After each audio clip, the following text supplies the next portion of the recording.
видеото ще виждате два QR кода в видеото. Единият е за връзка с мен, а другият за структуриран достъп към темите в канала и към Telegram. Дори да нямате приложението, инсталацията и регистрацията отнемат под 2 минути. Днес ще говорим по една тема, за която сърцето ме боли по време на някои от консултациите, които правя. Понякога идват хора, които още на първа среща съобщават къде са им травмите.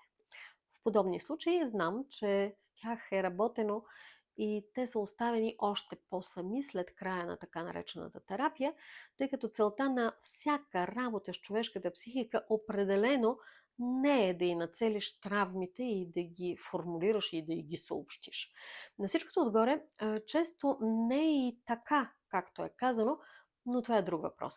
Целта на работата с човешката психика е да създадеш пространство, в което човек да открие себе си, да открие собствената си автентичност.